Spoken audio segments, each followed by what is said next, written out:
देखो, अगर कहा जाए तो हर प्रोड्यूसर का ही सपना होता है कि वो एक ऐसी फिल्म बनाए जिसके वो sequels, prequels, web series and multiple और शोज बनाकर उसे कैपिटलाइज करे। क्योंकि अगर देखा जाए तो किसी एक शो को आज के टाइम पे या फिर किसी एक मूवी को आज के टाइम पे हिट करवाना या फिर ट्रेंडिंग बनवाना एक बहुत ही कंप्लीटली डिफिकल्ट टास्क है। क्योंकि हम तो जानते हैं कि आज के टाइम पे ओटीटी मार्केट भी बहुत ही जोरों शोरों से रन कर रही है, जहाँ पर मल्टीपल न्यू टैलेंटेड डायरेक्टर्स भी अच्छी अच्छी वेब सीरीज लेके आ रहे हैं। तो इतने बड़े भाग दौड़ में अगर आपकी कोई वेब सीरीज या फिर अगर आपकी कोई फिल्म हिट हो जाती है तो ऑफकोर्स ये बात है कि आप उसे जबरदस्ती से ही बट कैपिटलाइज करोगे ही करोगे। और अगर देखा जाए तो एक्चुअल प्रॉब्लम यहाँ स्टार्ट नहीं होती है। एक्चुअल प्रॉब्लम स्टार्ट होती है तब जब मेकर्स अपनी किसी फिल्म को फॉर ग्रांटेड ले लेते हैं और उस फिल्म के सीक्वल के लिए 4 साल, 5 साल, 6 साल, 10 साल, 13 साल वेट करवाते हैं, जहाँ पर इनिशियली उनके दिमाग में कोई आइडिया रहता नहीं है कि अपनी कहानी को वो आगे अब किस तरीके से बढ़ाए। लेकिन करंट इन्वायरमेंट को देखते हुए जहाँ पर लोग उनकी इकलौती फिल्म से अटैच हो चुके हैं तो उसके ही किसी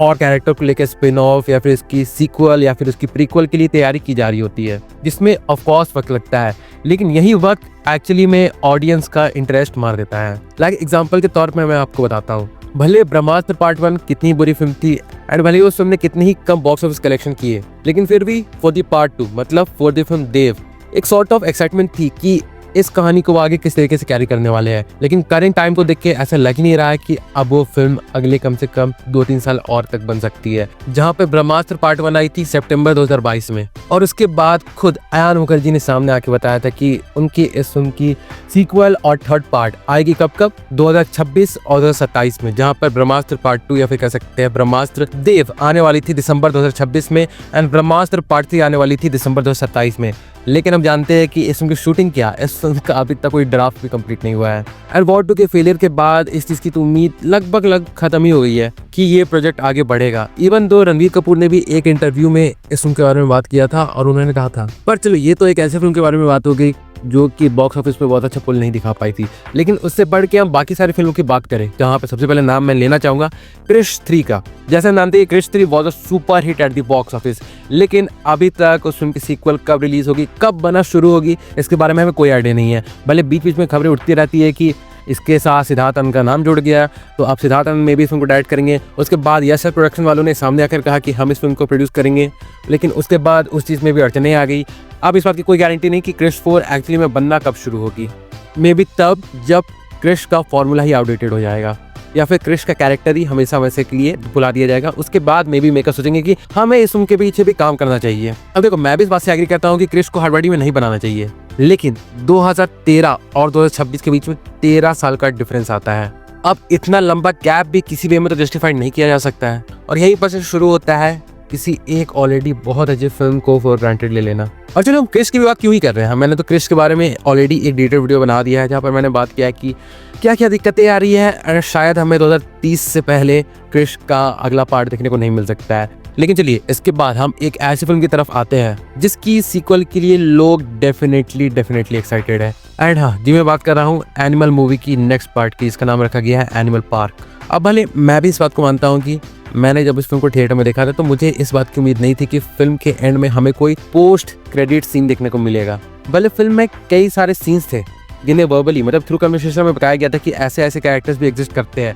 लेकिन फिल्म उन कैरेक्टर्स को दिखाए बिना ही एंड हो जाती है। तो अगर इसका कोई सेकंड पार्ट नहीं आता तो वो सारे डाउट्स हमारे मन में रह जाते कि एक्चुअली में संदीप रेड्डी वांगा ने उन सारे कैरेक्टर्स के बारे में क्यों बताया हमें जब उन्हें दिखाना ही नहीं था, या फिर जब उनका फिल्म में कोई रोल ही नहीं था तो इतना उनके पीछे मेहनत क्यों किया गया। लेकिन फिर हमें देखने को मिला एनिमल के एंड में एक पोस्ट क्रेडिट सीन और उसके बाद हमें पता चला कि नहीं, चीज़ें जितनी आसान दिख रही थी उतनी आसान है नहीं, आगे भी ये कहानी कंटिन्यू होगी। एंड 2023 के दिसंबर में हमें ये बता दिया गया कि हाँ, एनिमल पार्क आएगी, बहुत जल्द आएगी। लेकिन अब अगर आप देखो तो एनिमल को रिलीज हुए इस साल के दिसंबर में 3 साल होने वाले हैं एंड स्पिरिट अगले साल रिलीज होने वाली है, जिसके बाद संदीप रेड्डी वांगा एनिमल पार्क की स्क्रिप्ट लिखने के लिए बैठेंगे। इसका अंदाजा हम लगा सकते हैं कि फिल्म मे बी 2023 27 में शुरू होगी एंड उसके बाद पोस्ट प्रोडक्शन वाले काम चलेंगे एंड उसके बाद शायद हम अंदाजा लगा सकते हैं कि मे भी फिल्म 2028 तक जाके रिलीज हो। लेकिन यहाँ पर भी हम क्या देख रहे हैं, 2023 और 2027, मतलब कितने सालों का डिफरेंस, टोटल 5 सालों का डिफरेंस। अब आप ही मुझे बताओ कि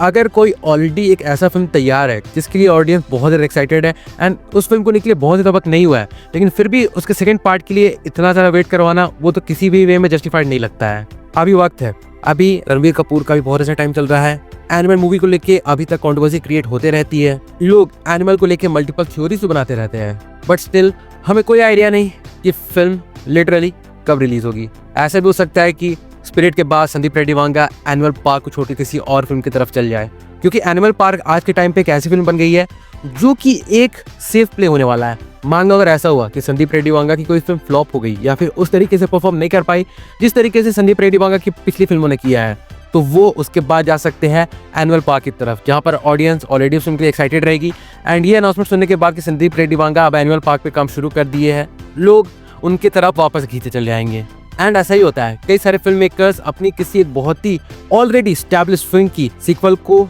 जानबूझ के डिले करते हैं ताकि वो किसी और फिल्म की तरफ काम करने लगे, एंड अगर उनकी फिल्म ठीक तरीके से काम नहीं कर पाए तब वो वापस जाके अपनी उस फिल्म की सीक्वल पे काम करेंगे, और इसे हम कहते हैं ऑडियंस को फॉर ग्रांटेड लेना। और चलो अगर हम एनिमल पार्क से बढ़ के एक और फिल्म की तरफ आए तो मैं बात करना चाहूंगा प्रभास की फिल्म कल्कि 2898 AD की। देखो भले कल्कि 2898 AD में मल्टीपल फ्लॉज थे, लेकिन एट द एंड मुझे वो फिल्म पसंद आई थी and majority of the audience को भी फिल्म पसंद आई थी, इसलिए उस फिल्म ने 1000 करोड़ से ज्यादा का world wide box office collection generate किया था। एंड जिस तरीके से फिल्म के एंड में प्रभास के रोल को दिखाया गया था, उसे लेकर एक क्यूरियोसिटी बढ़ गई थी कि अब आगे हमें क्या देखने को मिलेगा। अब देखो बोले न्यूज आ चुकी है कि कल्कि 2898 AD के पार्ट 2 की शूटिंग इसी महीने मतलब फरवरी 2026 में शुरू होने वाली है। बट अगर आप फिल्म के लीड एक्टर मतलब प्रभास की फिल्मोग्राफी की तरफ अभी झांक के देखो तो आपको ऐसी कई सारी फिल्में देखने को मिलेंगी जिसमें प्रभास ऑलरेडी कूद चुके हैं एंड उनमें आप काम कर रहे हैं। सबसे पहले नाम आता है स्पिरिट का, उसके बाद वो काम करेंगे फौजी में,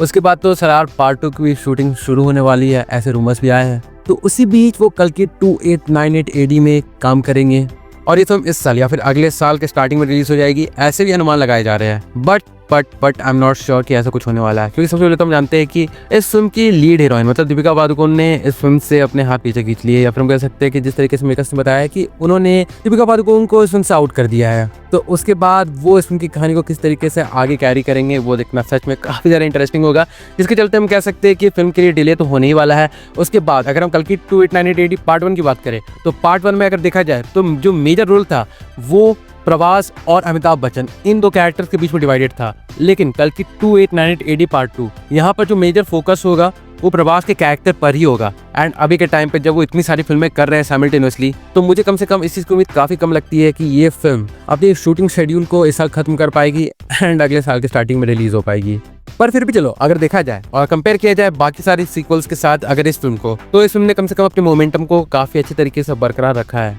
बट अगर मेरी बात मानो तो सीक्वल्स को इतना डिले कभी भी नहीं करना चाहिए। किसी भी फिल्म के सीक्वल को मैक्सिमम से मैक्सिमम 2 साल लगने चाहिए इन दी होल प्रोसेस। लेकिन हम तो जानते हैं कि इंडिया में ये ट्रेंड फॉलो नहीं किया जाता है। सीक्वल्स इधर तो तब बनते हैं जब कोई फिल्म मेकर या फिर कोई प्रोड्यूसर के पास कोई नया आइडिया नहीं होता है किसी फिल्म को बनाने का, तो वो अपनी किसी पिछली फिल्म की सीक्वल को जबरदस्ती लेकर आते हैं, या फिर एक सेफ प्ले करने के लिए। जैसे मैंने बताया कि अगर किसी डायरेक्टर के पास एक ऑलरेडी एक फिल्म है जिसके लिए ऑडियंस बहुत एक्साइटेड है एंड उसकी सीक्वल बहुत ज़्यादा हाइप जनरेट कर रही है टाइम पे, तो उसमें के डायरेक्टर किसी और पीरियड पे काम करता है अपनी उसी सक्सेस को कैपिटलाइज करने के लिए। एंड अगर वो चीज़ ठीक तरीके से काम नहीं कर पाती है तब जाके डायरेक्टर्स अपनी ऑलरेडी एस्टैब्लिश्ड फिल्म के सीक्वल पे काम करना शुरू करते हैं, जो कि अगेन एक बहुत ही बड़ा गैम्बल है एंड एक तरीके से धोखा है फॉर इट्स ऑडियंस। एंड यहाँ पर तो मैंने केवल कुछ गिने चुने फिल्मों के नाम लिए जिसके लिए मैं पर्सनली भी काफी एक्साइटेड हूँ। बट अगर मेजर केस को देखा जाए तो सच में ये एक बहुत बड़ी प्रॉब्लम है, जहाँ पर ऑडियंस को फॉर ग्रांटेड लेना, फिल्म के सीक्वल को डिले पे डिले करना, ये सारी चीज़ें एट द एंड फिल्म की लेगेसी को ही मार देती है। सो आई होप ये चीज़ें कम से कम फ्यूचर में तो कम हो जाए, ताकि ऑडियंस जिस फिल्म के लिए एक्साइटेड है मतलब जिस फिल्म की सीक्वल के लिए एक्साइटेड है वो उन्हें जल्दी मिल जाए, ना कि जल्दी the late. And with that being said चलिए मैं वीडियो को यहीं पे कंक्लूड करता हूँ। तो अगर देखा जाए तो यही था मेरा एक ओवरऑल ओपिनियन इस पर्टिकुलर टॉपिक को लेके। अगर इस बारे में आपका भी कुछ सोचना है या फिर आप भी कुछ कहना चाहते हो तो डेफिनेटली से आप अपने व्यूज को कमेंट सेक्शन में लिख के जरूर से बता सकते हो। मैं जरूर से जानना चाहूंगा कि इस बारे में आपके थॉट्स किस तरीके के हैं। So do drop your views in the comment section. और हाँ बाकी फिर चलिए मिलते हैं बहुत जल्द एक और नए वीडियो के साथ, तब तक लिए बाय।